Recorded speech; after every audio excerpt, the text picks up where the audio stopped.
Olá pessoal, meu nome é Alexander Kellner e a gente dá então continuidade aos nossos encontros aqui do YouTube com um tema de extrema relevância que é a intervenção estatal na economia e a regulação. Quando a gente pensa em intervenção estatal na economia, a gente entende que atualmente, pelo Estado democrático de direito que nos encontramos, a palavra regulação vem de forma concomitante. Nesse sentido, então, quando a gente pensa em Estado democrático de direito, eu preciso fazer uma ressalva a respeito da cronologia. Nós tivemos, no século XVIII, o chamado Estado abstencionista, onde você tinha como uma preponderância a chamada livre iniciativa, que inclusive atualmente é considerada como um dos princípios norteadores no nosso texto constitucional.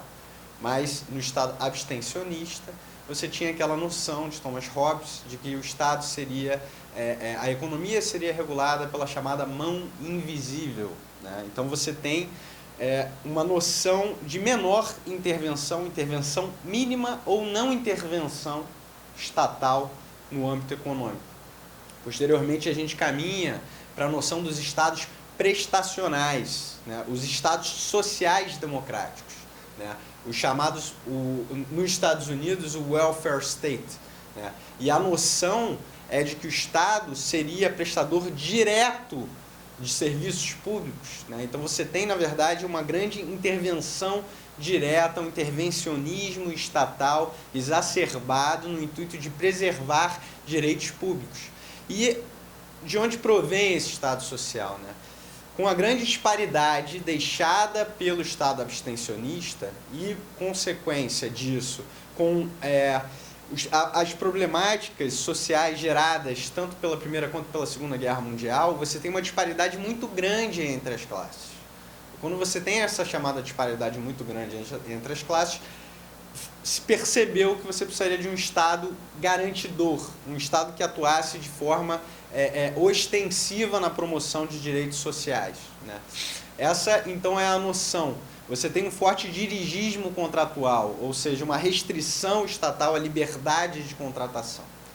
E a gente caminha, então, para um terceiro momento, que é justamente a noção do direito administrativo de você sair de uma administração burocrática para a chamada administração gerencial.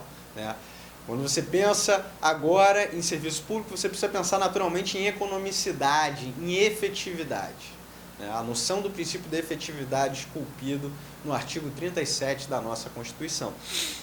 E a gente tem então o chamado Estado Democrático de Direito.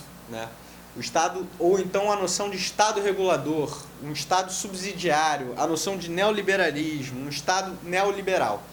E o objetivo desse Estado, na verdade, é uma intervenção moderada. A gente pensa, inclusive, como você vem de um Estado social, de um Estado com uma intervenção drástica na economia, você tem que, através de diversos instrumentos, e daí a gente tem a desconcentração, a gente tem a descentralização, a gente tem a concessão e permissão dos serviços públicos. Através de diversos instrumentos você vai diminuir a participação do Estado do âmbito econômico. Essas seriam as noções a respeito do Estado democrático de direito.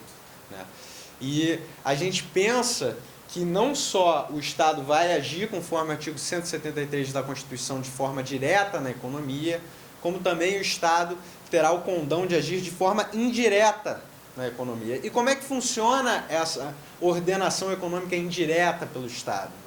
Através da chamada regulação. Então, a gente chega no artigo 174 da Constituição, que menciona que o Estado será um agente normativo e regulador. Nesse ponto, cabe ser ressaltado as noções que foram utilizadas para você promover a chamada desestatização. Então, nós teríamos a noção de desregulamentação, que seria uma redução quantitativa das normas restritivas da atividade econômica. Agora, lembre-se, estou falando de desregulamentação. Depois a gente vai ver a diferença entre regulamentação e regulação. Eu não estou falando de uma diminuição de normas regulatórias. Estou falando de uma diminuição de normas regulamentadoras. Uma diminuição do chamado dirigismo estatal, desse drástico dirigismo estatal.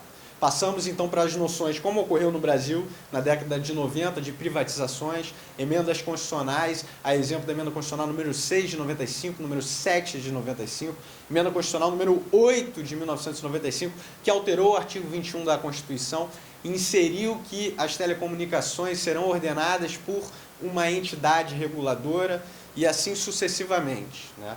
Como ocorreu com as chamadas privatizações.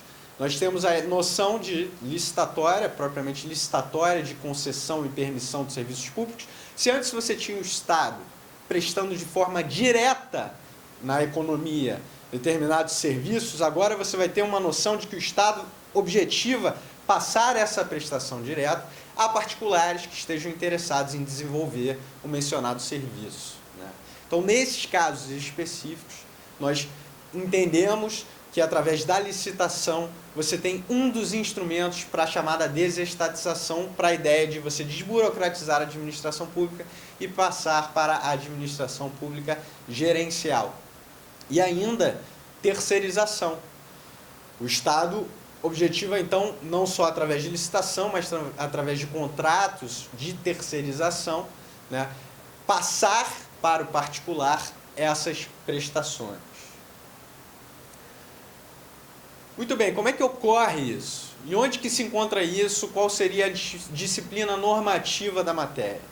Temos no texto constitucional o artigo 170 da Constituição, né, onde menciona dois parâmetros objetivos constitucionais, principiológicos, que servirão para nortear as duas pontas do paradoxo existente na noção de regulação. Primeiro ponto, livre iniciativa. Você pensaria, então, no estado de uma intervenção menor, como ocorre. Agora, o segundo ponto é a valorização do trabalho humano e a proteção do trabalhador. Então, são noções que, num primeiro ponto, podem parecer diametralmente opostas. E é nisso que surge a noção da regulação.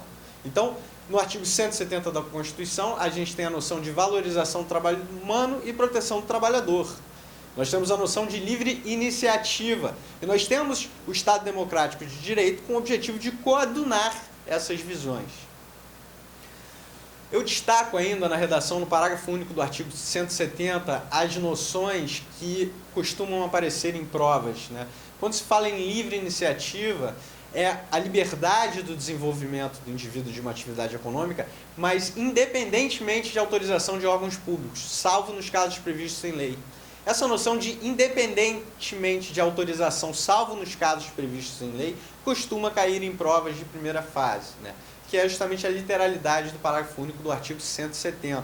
Ainda nesse sentido, destaco a noção de que a exploração estatal da atividade econômica, e isso costuma ser cobrado em provas, só ocorre de forma subsidiária, né? A noção do princípio da subsidiariedade da prestação direta e intervenção estatal direta na economia, né? Só e daí nos casos de conceitos jurídicos indeterminados, previstos na Constituição, nos casos de segurança nacional ou interesse coletivo. Isso a gente encontra no artigo 173 da Constituição, né? Então, nos casos específicos onde você tenha questões de interesse nacional, e daí eu destacaria aqueles monopólios naturais, né, da Constituição a respeito do petróleo, ou nos casos específicos de segurança nacional, nós teríamos uma atuação subsidiária estatal. Você poderia justificar essa atuação, seria subsidiária nesses casos, mas por haver interesse público, né, e por haver noções de segurança nacional, você teria uma atuação ostensiva e direta do Estado nesse ponto. Ainda, a gente percebe, né, alguns princípios fundantes da atividade econômica no texto constitucional, no artigo 170. Eu gostaria de destacar para vocês, porque também costumam aparecer em provas de primeira fase, né? Livre concorrência, e daí você tem os que eu prefiro destacar, né? Uma proteção ao meio ambiente, mas é uma proteção que inclusive considera tratamento diferenciado a respeito do impacto ambiental, né? A redação é inclusive mediante tratamento diferenciado conforme o impacto ambiental dos produtos e serviços. Isso costuma ser cobrado em provas, essa noção de proteção ao meio ambiente que levará em consideração tratamento diferenciado conforme o impacto ambiental de produtos e serviços. E ainda destaco, né, além de outros, não vamos esgotar todos, mas eu destaco a proteção, né, o tratamento favorecido para empresas de pequeno porte constituídas sobre as leis brasileiras e que tenham sua sede e administração no país. Costuma também a literalidade ser cobrada em provas de primeira fase. Tratamento favorecido para empresas de pequeno porte constituídas sob as leis brasileiras e que tenham sua sede e administração no país, né? E nesse mesmo sentido, eu gostaria de destacar a noção da súmula vinculante número 49 do Supremo. É uma súmula que costuma cair em provas também, né? Uma súmula vinculante, onde aquela lei municipal que impeça a instalação de estabelecimentos comerciais de mesma natureza em determinado área seria ofensiva ao princípio da livre concorrência, né? Então, nós temos uma súmula que provém diretamente do princípio da livre concorrência, do artigo 170 da Constituição. Súmula 49 com a seguinte literalidade: ofende o princípio da livre concorrência, lei municipal que impede a instalação de estabelecimentos comerciais do mesmo ramo em determinada área. Geralmente aparece nas provas com os dizeres de não ofende o princípio da livre concorrência. Então lembre-se que ofende, né, na literalidade da súmula.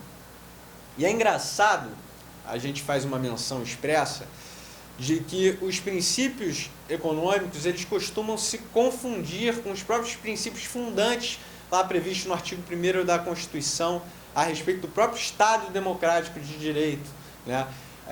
E daí eu citaria como exemplo os valores sociais do trabalho e da livre iniciativa previsto no inciso 4º do artigo 1º. Ainda, né, a noção de uma construção da sociedade livre, justa e solidária, garantia do desenvolvimento nacional. E eu destaco, que costuma sempre cair em provas, aquela noção de você ter uma diminuição das desigualdades sociais ou regionais, que são princípios que devem nortear a economia, a atividade econômica, mas que também são princípios fundantes previstos no artigo 1º da nossa Constituição.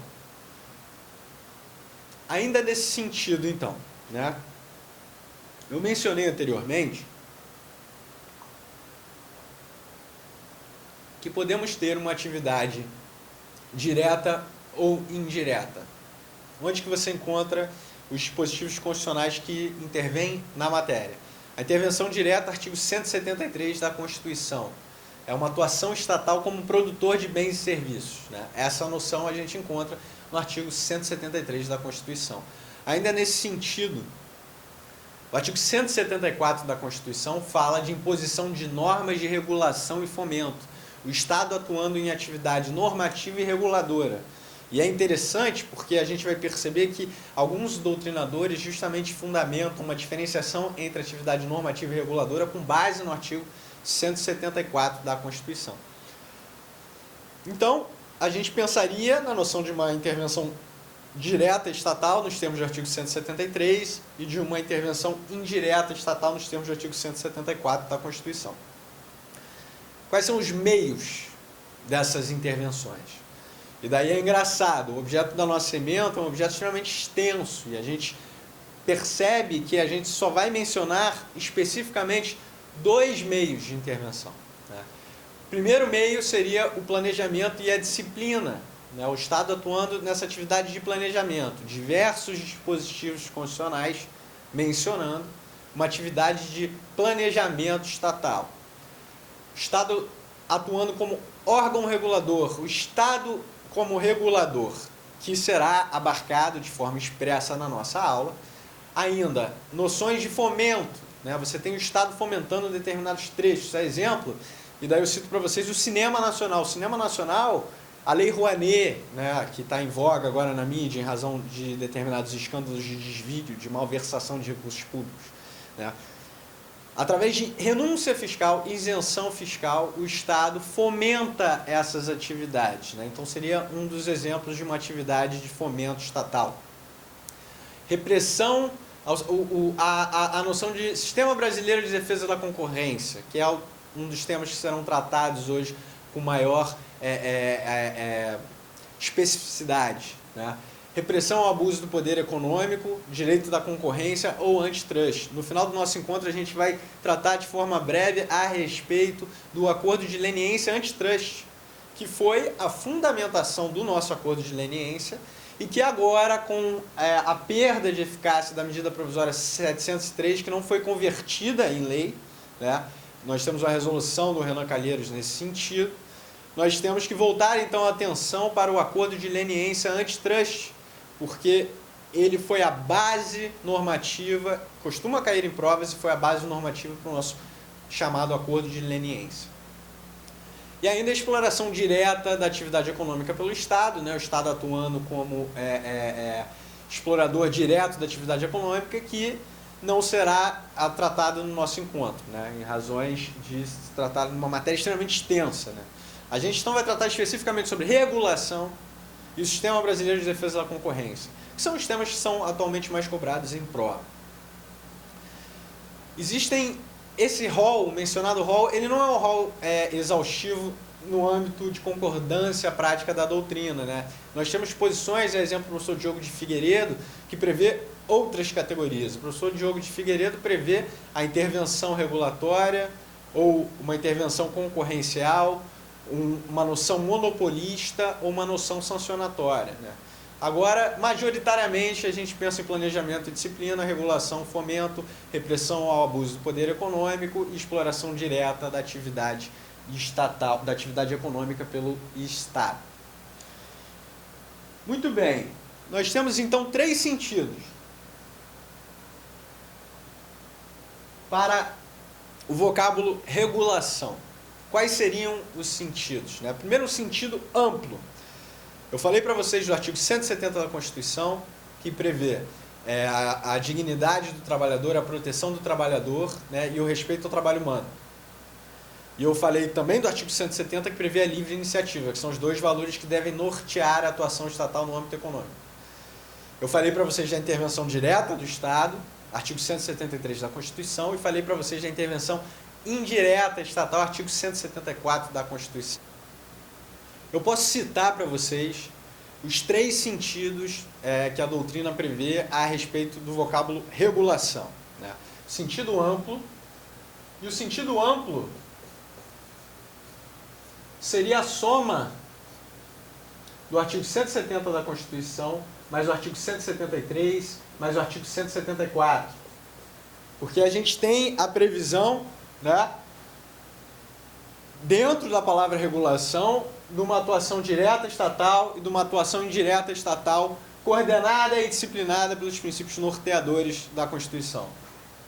Intermediária,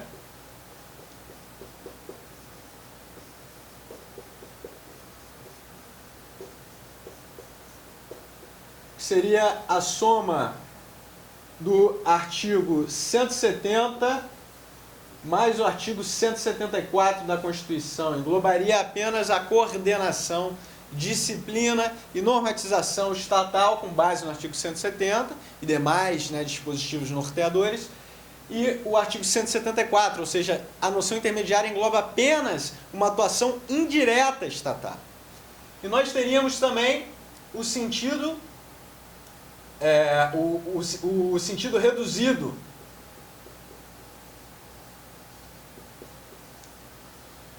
que nós teríamos apenas a incidência do artigo 174 da Constituição.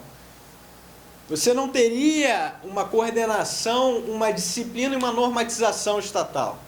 Você teria apenas de forma indireta parâmetros, balizas que poderiam nortear a atividade econômica, sem uma especial atenção a atividades sancionatórias, a processos e procedimentos administrativos que envolvam um combate ostensivo dessas noções.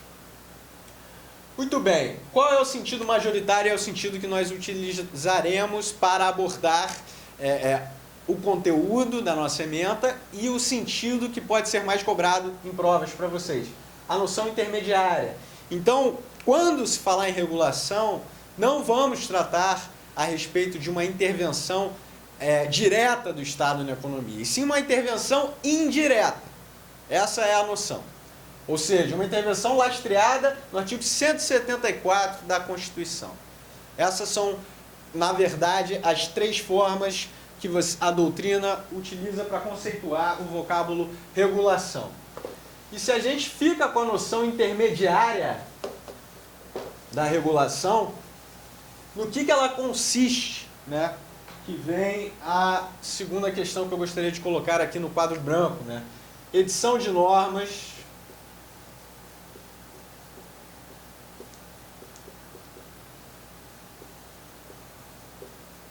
Então você inclui nesse sentido intermediário a edição de normas, implementação das normas,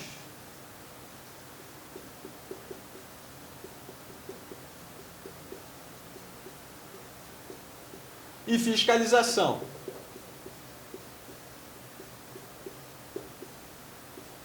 Então, quando a gente pensar em regulação, quando o examinador na prova de vocês perguntar a respeito de regulação, vocês precisam destacar que o sentido utilizado é o intermediário, com edição de normas, implementação e fiscalização. Percebam que não se trata de uma atividade direta do Estado, e sim indireta, através de edição de normas, implementação e fiscalização.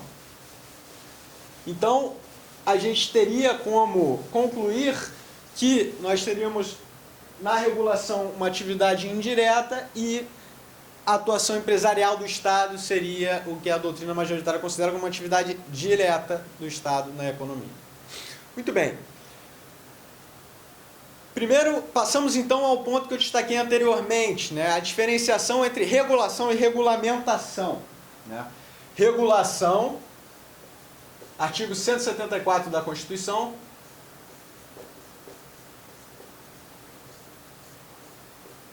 e regulamentação,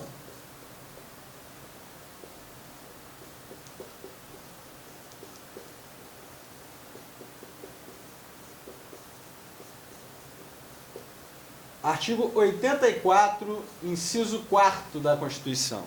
E daí nós temos a diferenciação a respeito dos conceitos, né? A noção de, para os professores Marcos Juruena, Vilela Souto e Diogo de Figueiredo, no escopo da regulação, você encontra uma atividade administrativa complexa, né?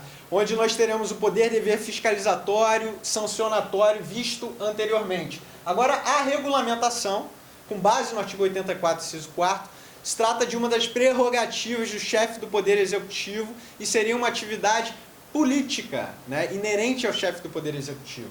Então, a regulamentação seria uma atividade política que engloba a edição pelo chefe do Poder Executivo de atos normativos complementares à legislação. Agora, a gente percebe que a regulação seria mais ampla que a regulamentação e não seria meramente política, e sim técnica, né? Uma atividade administrativa complexa. Essa é a diferenciação entre regulação e regulamentação. Então, a gente não insere no conceito de regulação o artigo 84, inciso 4º da Constituição. Apenas o artigo 174 da Constituição. Formas de regulação. Como é que a regulação se desenvolve, né? Como eu mencionei anteriormente, nós temos uma subdivisão. Uma regulação estatal direta.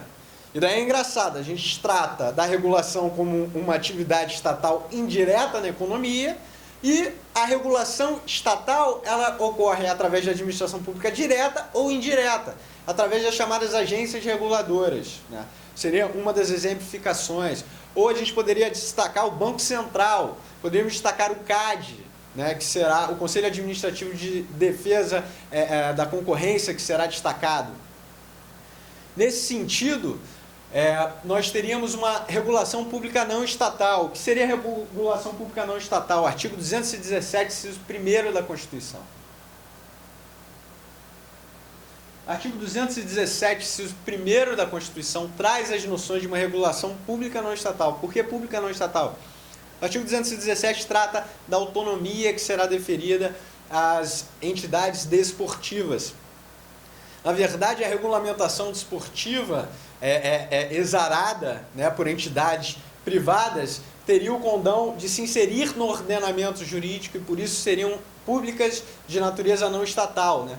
Tendo em vista que seriam entidades da sociedade, que teriam as suas normas exaradas e seriam as normas expedidas por essas entidades da sociedade, englobadas no ordenamento jurídico.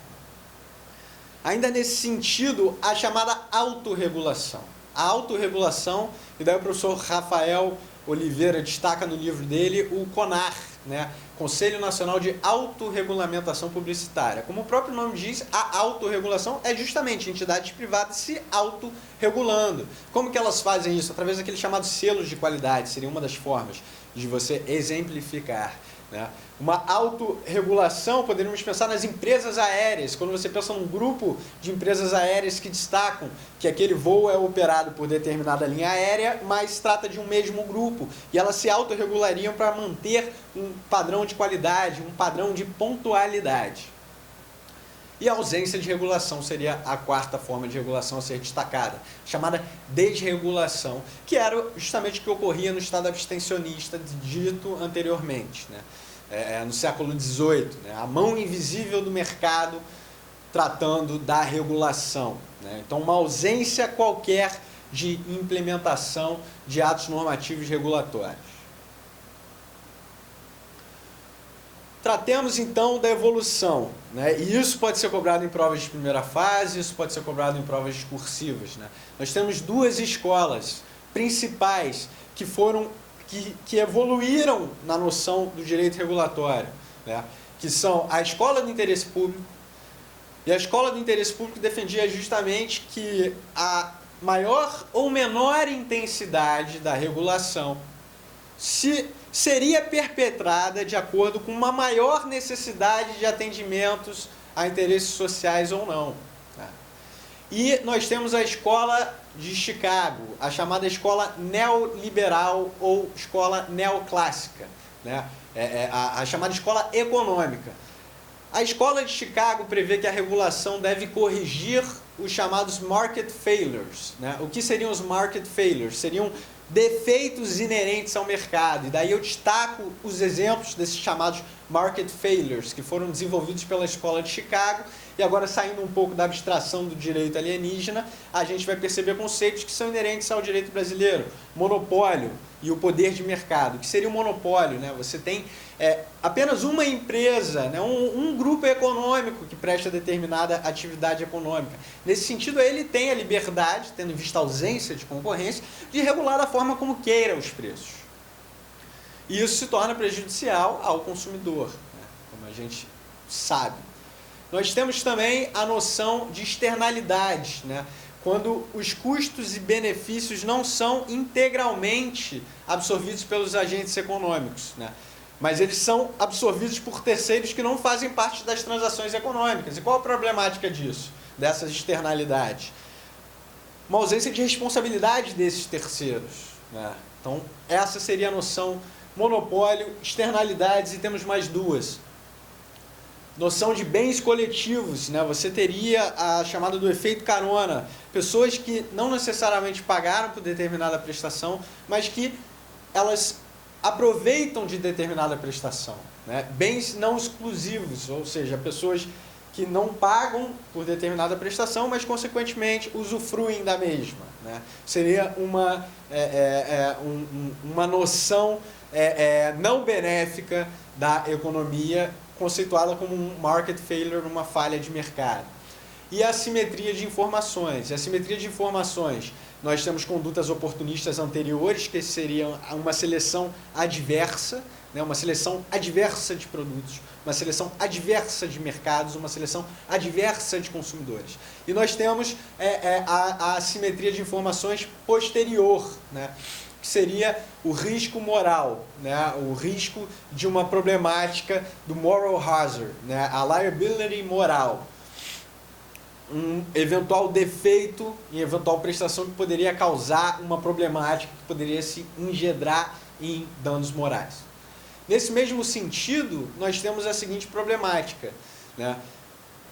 E a seguinte dicotomia: uma intervenção forte do Estado ou uma intervenção fraca do Estado, né?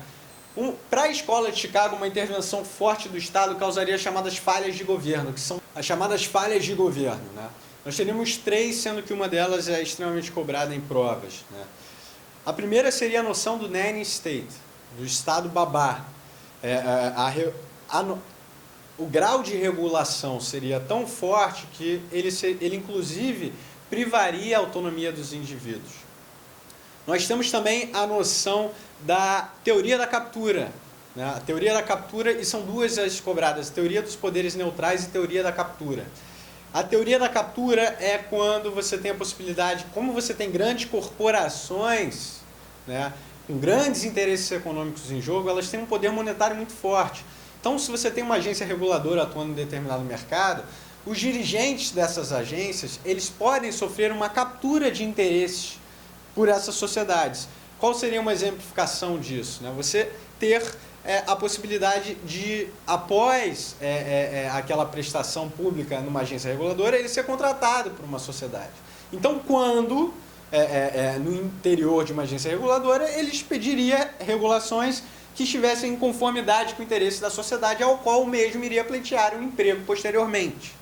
E nós temos, inclusive, combates dessa noção.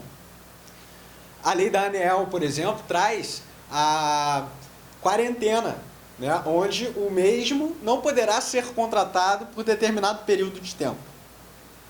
E a teoria dos poderes neutrais. A teoria dos poderes neutrais, que eu não trago aqui, mas cabe destacar, é o que fundamenta a legitimidade democrática das agências reguladoras e dessa atuação do Estado no âmbito da regulação, né? Se você tem uma sociedade plural, é natural que você tenha o que o professor Luiz Roberto Barroso chama de dificuldade contra-majoritária, ou seja, se nós temos interesses que serão regulados de acordo com uma lógica democrática de eleição, onde os interesses que serão observados serão naturalmente o interesse da maioria, porque o agente político em questão quer se reeleger, você também precisa de uma atuação minoritária, onde uma atuação que foge dessa lógica democrática. Então, a noção da teoria dos poderes neutrais é justamente uma noção de poderes neutros em relação à lógica majoritária das eleições, né? E as agências reguladoras entram nesse sentido. Ainda teríamos a noção de asfixia regulatória, regulatory takings. O que seria asfixia regulatória? Você teria uma quantidade tão grande de uma atuação estatal que você impediria, através da grande burocratização da economia, do regular andamento dessas atividades, né? Essa seria a problemática da escola de Chicago no que tange a uma intervenção estatal forte. Agora, no que tange a uma intervenção estatal leve, é natural que tenhamos a questão da não observância de interesses sociais. Então, se você tem uma intervenção estatal leve na economia, você tem a problemática de uma não observância dos interesses estatais. Então, a doutrina atual pensa justamente numa miscigenação entre a escola de interesse público e a escola de Chicago, né? Apesar da escola de Chicago ser mais recente, né? E, portanto, ter uma maior influência a respeito dos trabalhos acadêmicos que envolvam o assunto. E a gente passa, então, para a parte da nossa aula menos conceitual, mas uma parte que cai com extrema relevância em provas de concurso público, que é o chamado Sistema Brasileiro de Defesa da Concorrência, né? A Lei 12.529 de 2011. Antes era a Lei 8.884 de 94, que foi substituída gradualmente, tendo em vista que diversos dispositivos da Lei 12.529 de 2011 revogaram dispositivos da Lei 8.884. E o SBDC, ele tem dois órgãos principais. O primeiro é o CAD, né, que é o Conselho Administrativo de Defesa Econômica, e o segundo é a Secretaria de Acompanhamento do Ministério da Fazenda, o SEAI, né, que se encontra previsto no artigo 3º da Lei 12.529 de 2011. O CAD ele costuma cair em provas, né, o tempo inteiro. Inclusive provas da magistratura, provas estaduais, né, não apenas provas mais específicas no âmbito das agências reguladoras, ou provas de procuradorias, ou provas da área federal, mas sim provas estaduais, prova da magistratura, Banca Vunesp, trazendo algumas questões sobre repressão ao abuso do poder econômico, né? Repressão do CAD. Qual é a composição do CAD? Né? O CAD e a natureza jurídica do CAD. Qual é a natureza jurídica do CAD? O CAD é uma autarquia. Muito bem. Se o CAD é uma autarquia, a gente percebe a ausência de possibilidade de recurso hierárquico impróprio, como a gente vai ver, isso se encontra expresso na legislação. Eu gostaria de destacar ainda o teor do artigo 24, inciso 1º. Como eu destaquei, a Lei 12.529 é uma lei de âmbito nacional e se trata, na verdade, de competência concorrente dos estados para legislar sobre o tema. Então, uma lei federal que possui, caso não exista norma estadual disciplinando a matéria, uma aplicabilidade de âmbito nacional, mas a competência é concorrente nos termos do artigo 24, inciso 1º da Constituição. Legislar sobre concorrência é uma competência concorrente. Isso deve ser exarado. O CAD, então, é uma autarquia vinculada ao Ministério da Justiça e ele possui alguns órgãos que devem ser destacados. O primeiro é o Tribunal Administrativo de Defesa Econômica. Esse tribunal exerce uma atividade judicante de natureza técnica e o objetivo desse tribunal, a semelhança do que poderíamos até fazer uma rápida analogia ao Tribunal de Contas, mas o Tribunal de Defesa Econômica do interior dessa autarquia, esse órgão dessa autarquia, ele possui uma atividade judicante de processualizar administrativamente eventual abuso de poder econômico. E ele celebra dois termos que também de forma analógica poderiam possuir uma natureza semelhante ao termo de ajustamento de conduta, ao TAC, do Ministério Público, que seriam o termo de compromisso de cessação de prática, ou seja, na verdade, subentendido um termo de compromisso de cessação prática de abuso de poder econômico, e um acordo em controle de concentrações que visam justamente a combater o que já mencionamos a respeito de monopólios e como veremos a seguir a respeito da noção de violações horizontais e verticais. E ele se encontra expresso no artigo 9 da Lei 12.529 de 2011. Nós temos ainda a noção da superintendência econômica geral, E essa superintendência ela possui funções investigatórias, ou seja, em momento prévio à atuação desse tribunal. Você tem uma atuação prévia da superintendência geral.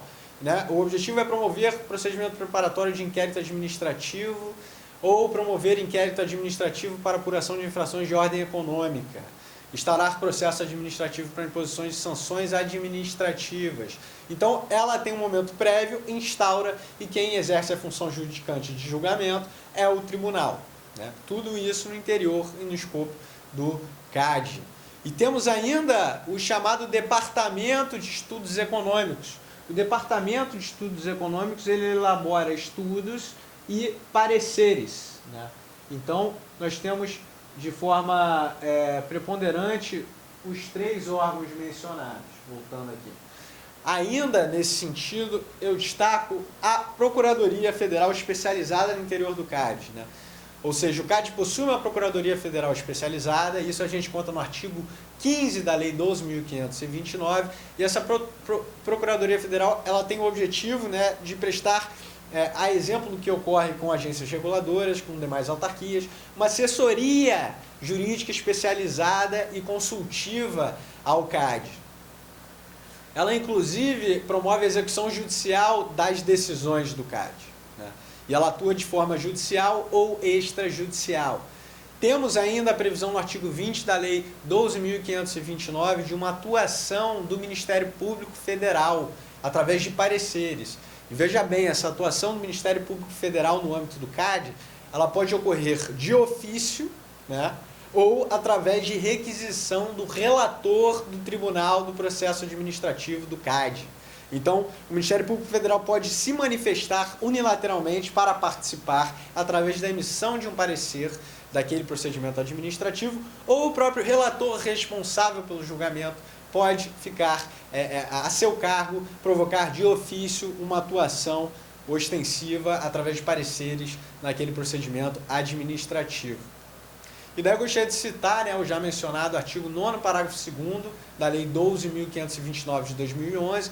O artigo 9º, parágrafo 2º da Lei 12.529 de 2011 traz justamente a previsão de que é incabível recurso hierárquico e impróprio para o Ministério da Justiça em questão. O CAD é uma autarquia, o CAD possui um tribunal, o CAD se vincula ao Ministério da Justiça, mas você não pode ter um recurso hierárquico impróprio de uma decisão do tribunal do CAD para o Ministério da Justiça, né? Então, gostaria de destacar esse ponto. A literalidade, sendo vedada a revisão pelo Poder Executivo por meio de recurso hierárquico impróprio. Então, as decisões do Tribunal Administrativo de Defesa Econômica do CAD são definitivas no âmbito administrativo, sendo vedada a revisão pelo Poder Executivo por meio de recurso hierárquico impróprio.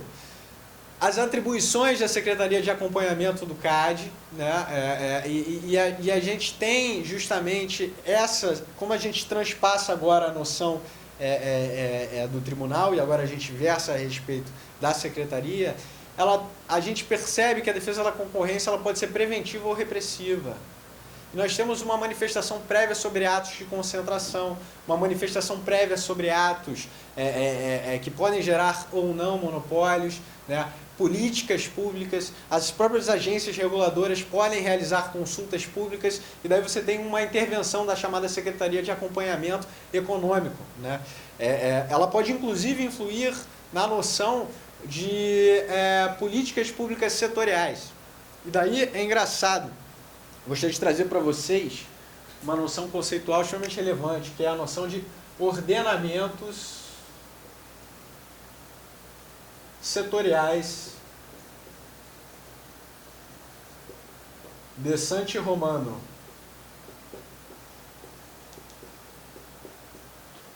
Então, a noção de ordenamentos setoriais de Santi Romano, né? Esse doutrinador italiano ele traz no início do século a noção de que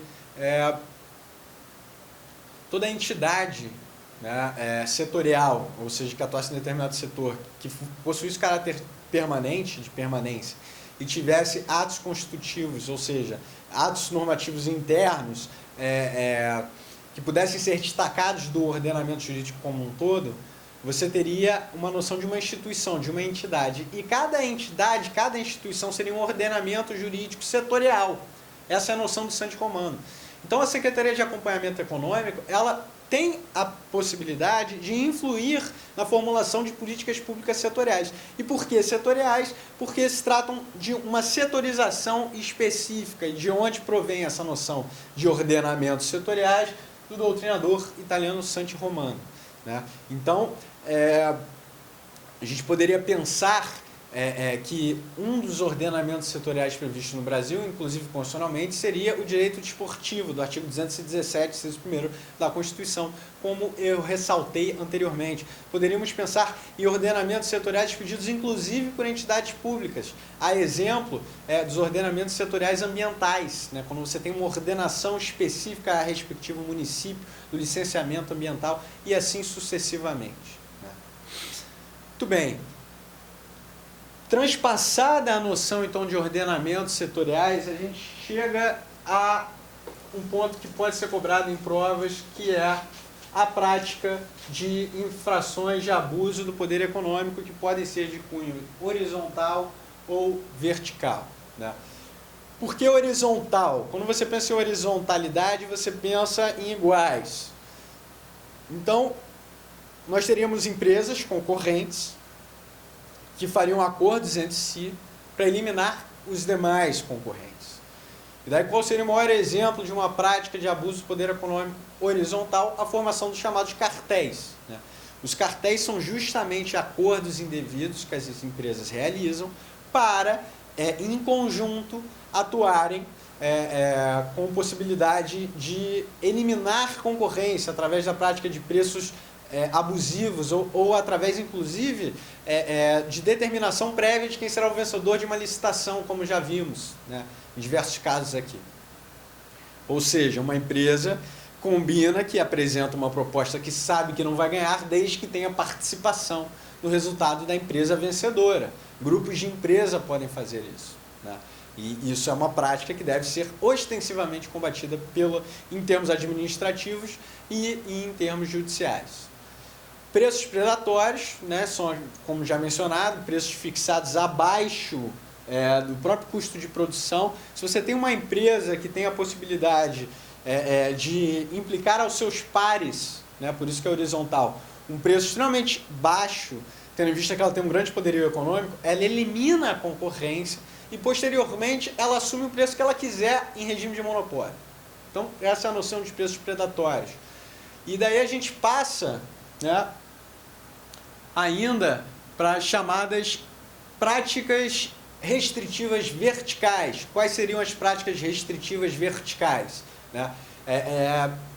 Quando você pensa em produtores de bens e serviços, você entende que você tem toda uma cadeia. E como é que se funcionaria uma prática vertical? Você tem um produtor, talvez seja a parte de cima, né, implementando para as demais etapas dessa cadeia preços fixos.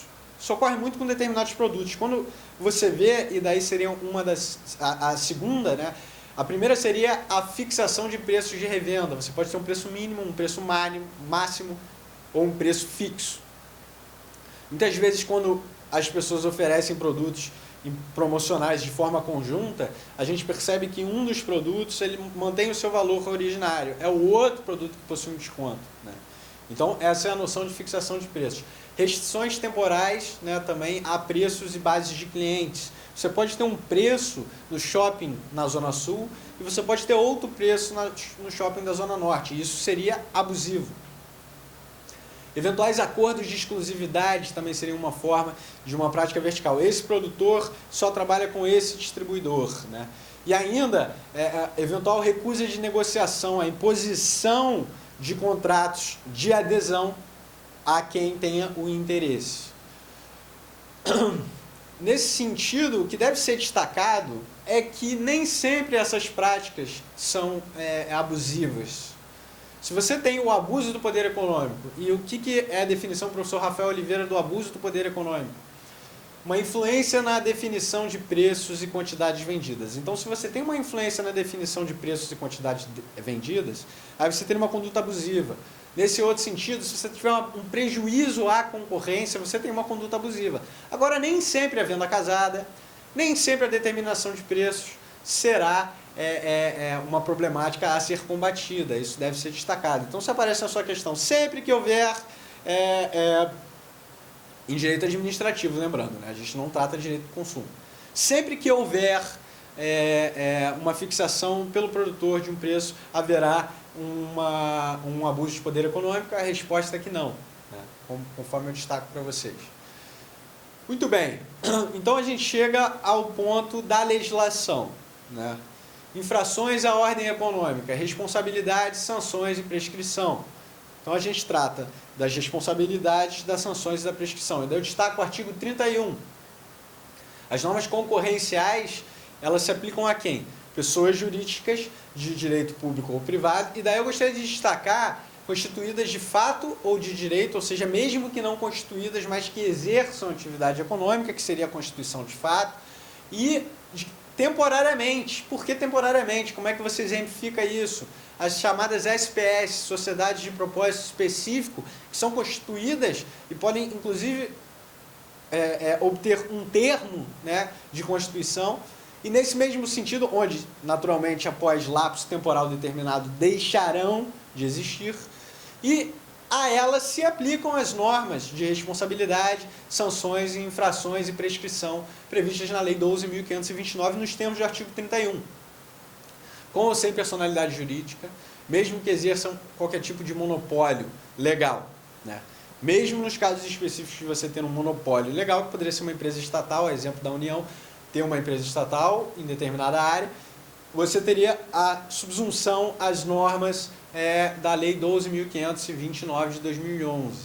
Ainda nesse sentido, gostaria de destacar o artigo 32, 33 e 36 da Lei 12.529, que trazem as responsabilidades a respeito de grupos econômicos ou de administradores, ou seja, você tem uma responsabilidade solidária. Então, se cai uma questão para você na sua prova, perguntando a respeito de qual seria a modalidade de responsabilidade de sociedades integrantes do mesmo grupo econômico ou de administradores dessas sociedades em caso de repressão ao abuso do poder econômico, a responsabilidade é solidária e isso se encontra de forma expressa na Lei 12.529 de 2011. Destaco ainda a literalidade do artigo 34, que traz possibilidades, inclusive, de desconsideração da personalidade jurídica. Então, você pode ter a desconsideração da personalidade jurídica em casos de abuso do poder econômico. E quais seriam essas hipóteses? E quando que as mencionadas hipóteses ocorreriam? Né? Daí eu gostaria de destacar algumas, né? Abuso de direito, excesso de poder, infração à lei, mas também a violação aos estatutos ou ao contrato social. Nos casos específicos de falência, de insolvência ou de encerramento irregular provocados por má administração. Então pode cair na sua prova que determinada empresa condenada por insolvência em razão de má administração, existe possibilidade de desconsideração da personalidade jurídica? A resposta é positiva. A resposta é que sim, existe sim possibilidade de desconsideração da personalidade jurídica. A respeito das sanções. As sanções se encontram, elas podem ser pecuniárias ou não pecuniárias. Elas se encontram expressamente no artigo 37 e 38 da Lei 12.529 de 2011. E daí, quais seriam as sanções pecuniárias? Multas, né? Sanções pecuniárias exteriorizadas através da aplicação administrativa de multas. Mas também nós teríamos as não pecuniárias. E qual seria um grande exemplo das não pecuniárias? Obrigações de fazer ou não fazer. Ou seja, uma publicação custeada pelo infrator da decisão condenatória em jornal de grande circulação a ser determinado pela administração pública. Seria uma das formas de uma obrigação de fazer, ou seja, de uma sanção não pecuniária. Ainda, possibilidade de proibição de participação de licitação pelo prazo não inferior a 5 anos seria uma das demais modalidades de forma não pecuniária de aplicação de sanções, né? Tudo isso nos termos do artigo 37 e 38. Lembrando que é não até 5 anos, e sim por prazo mínimo não inferior a 5 anos. Então, o menor prazo possível é 5 anos. Pessoal, nesse sentido, o que ocorre com as multas, né, com as sanções pecuniárias? Elas são escritas em dívida ativa, né, e elas são executadas nos termos da Lei 6.830 pela própria Procuradoria, como mencionado anteriormente, né? A gente viu que o CAD possui uma Procuradoria. Então, em caso de uma aplicação pelo Tribunal do CAD de uma sanção pecuniária, a própria Procuradoria do CAD é quem executa, nos termos da Lei 6.830, a mencionada multa. Muito bem, para sempre? Não. Existe prescrição? Existe prescrição. Existe prescrição das sanções? Existe prescrição das sanções. Qual é a regra geral de prescrição no âmbito administrativo? 5 anos. Né? A prescrição de uma sanção administrativa, a regra geral no âmbito administrativo é 5 anos. E é, no caso específico, que ocorre com as sanções dadas pelo CAD. Nós temos um prazo de 5 anos, que é contado da prática do ato, né? Especificamente 5 anos da prática do ato. E se ela for permanente ou continuada, é natural que seja da cessação da prática do ato. Então, se for uma sanção permanente ou continuada, nós temos a cessação dessa aplicação com base na data de cessação da prática desse ato continuado ou permanente, né? É a partir dali que conta o prazo de 5 anos prescricional. E nesse mesmo sentido, eu gostaria de destacar o artigo 46, parágrafo 4º, que diz o artigo 46, parágrafo 4º, que se a infração administrativa prevista na Lei 12.529 de 2011 for uma sanção que também constitua crime, a prescrição se regula com base no Código Penal, na Lei Penal, né? Isso se encontra no artigo 46, parágrafo 4º. Então, a gente não trata mais no âmbito administrativo do prazo de 5 anos, e sim no âmbito penal. Existe possibilidade de prescrição intercorrente? Sim, existe. Qual é o prazo? 3 anos. Né? E o que destaca o artigo 46 é que, sem prejuízo da apuração de quem der causa à prescrição intercorrente, esse prazo é de 3 anos. O prazo prescricional ele pode ser interrompido? Pode ser interrompido. Prática de ato administrativo ou judicial que tenha objeto de apuração à infração à ordem econômica, ou eventual notificação ou intimação da empresa ou pessoa investigada. Nesse caso, pessoal, específico, a gente encontra essa previsão no parágrafo 1º do artigo 46 da Lei 12.529. Existe possibilidade de suspensão? Sim. Como eu destaquei, o tribunal do CAD ele pode celebrar 2 tipos de acordo, né? Compromisso de cessação de prática abusiva, né? E o acordo em controle de concentrações. Ambos os acordos de natureza administrativa acarretam na suspensão do prazo de prescrição. Então você não verifica nem a prescrição intercorrente após a interrupção. Muito bem. Existe possibilidade ainda de um embate entre o controle do CAD e de agências reguladoras. E daí a doutrina majoritária defende que a aplicação desse controle é muito restrito, se trataria de uma antinomia aparente normativa, né? E não de uma antinomia real, e sim de uma antinomia aparente. E qual é a razão disso? A atribuição do CAD seria uma atribuição amplificada, uma atribuição geral, e das agências reguladoras seria extremamente específica. Então, diversos doutrinadores, a exemplo do professor Rafael Oliveira, defendem 2 tipos de comportamento. Um primeiro é a realização de convênios entre o CAD e as agências reguladoras. E o segundo é que, em caso de eventual conflito aparente, deve se regular pelo princípio da especialidade e deve preponderar as agências reguladoras, a disciplina que as agências reguladoras, nesses mercados específicos, em relação à matéria, né? Isso encontra, inclusive, guarida no recurso especial número 1.094.218, né? 1094.18, né? Você tinha, na verdade, um embate, né? Essa antinomia aparente, agora, não em face de uma agência reguladora, mas sim do Banco Central e do CAD. E nesse caso específico, o que ficou definido nesse julgado era que deveria preponderar a disciplina do Banco Central por ser mais específico, com base no princípio da especialidade e não o CAD, né? É o recurso especial no STJ 1094.18 do Distrito Federal. Muito bem. A tendência atual é que você tenha um comportamento da legislação para dar uma maior prerrogativa ao CAD. Então, a argumentação dessa parte da doutrina é justamente para você evitar uma incoerência e uma fragmentação política de concorrência, para você evitar uma fragmentação da normativa e da disciplina regulatória. Nós teríamos uma tendência da legislação a dar uma maior preponderância ao CAD. A exemplo do parágrafo 2º do artigo 7º da Anatel, da lei da Anatel, né, da 9.472 de 97, né, onde, nos casos de concentração econômica, seria um dever da Anatel submeter a questão ao CAD. Isso se encontra previsto na própria lei que institui a Anatel, né. A lei da ANP, artigo 10 da lei 9.478, né, eventual indício que a ANP tenha conhecimento de infração econômica, deve ser submetido ao CAD. Então a gente percebe uma tendência da própria legislação no sentido de atribuir ao CAD uma maior preponderância em eventual conflito, né? O objetivo justamente é evitar eventual conflito, né? Dando então essa competência, essa prerrogativa ao CAD. Pessoal, o grande carro-chefe do nosso encontro de hoje, né, que a gente vai tratar em termos bem gerais, é o acordo de leniência, né, previsto no artigo 12.529 de 2011. Lembrando que não se trata do acordo de leniência, e sim do acordo de leniência antitrust, né?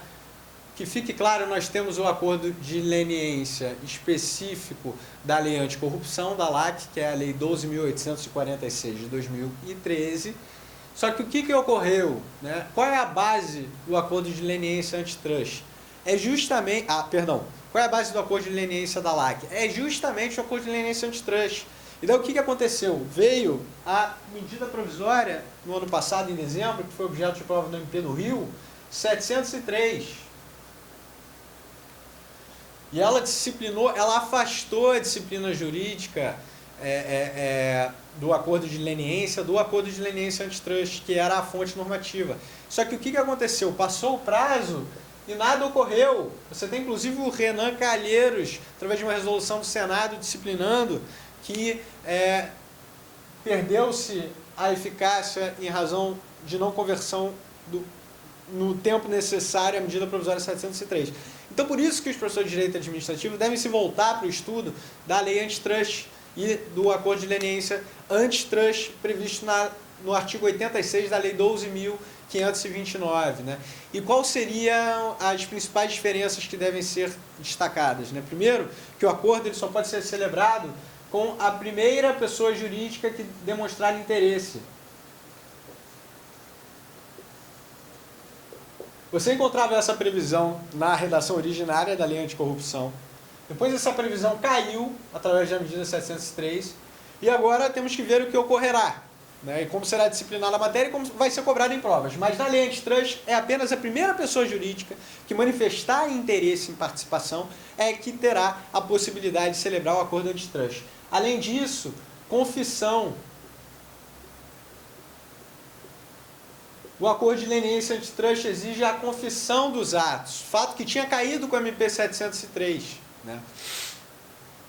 Ainda nesse sentido, né, você tem ainda duas possibilidades. Né? O acordo de leniência celebrado antes do conhecimento do CAD e o acordo de leniência celebrado posteriormente ao conhecimento do CAD. Né? Antes do conhecimento do CAD, nós teríamos uma extinção da punibilidade das infrações. Agora, posteriormente,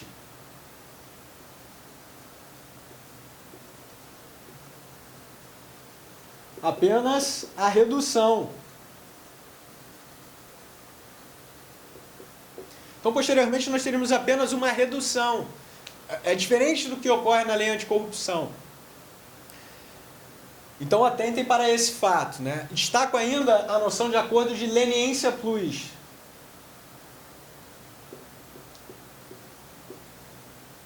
Se trata de uma pessoa jurídica que não tenha se enquadrado como primeira pessoa jurídica interessada, né?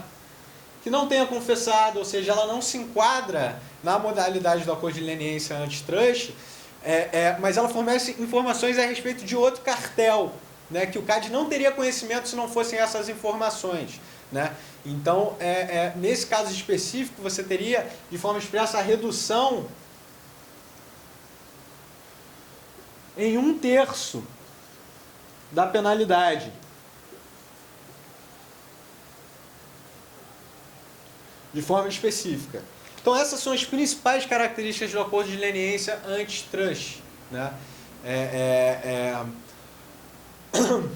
Nesse sentido, você tem inclusive a possibilidade, né, no caso de leniência prévia, a extinção da punibilidade de crimes contra a ordem econômica, né, destacando a Lei 8.137 de 1990, e também demais crimes relacionados à prática de cartel, tais como os tipificados na Lei de Licitações, na Lei 8666, e no artigo 288 do Código Penal, a exemplo de associação criminosa. Então, essas características são as características que devem ser lembradas, né? Porque elas podem aparecer na sua prova caso eles perguntem a respeito de acordo de leniência antitrust, que é extremamente provável em razão da queda da MP 703. Pessoal, eu gostaria de agradecer a todos a presença, né? Quem sempre vem acompanhando os vídeos. Meu intuito é sempre ajudar e me estimular no estudo. Agradeço a todos pela confiança e espero que o nosso encontro de hoje tenha sido produtivo e aguardo vocês para eventuais futuros encontros. Um grande abraço e continuem firmes nos estudos.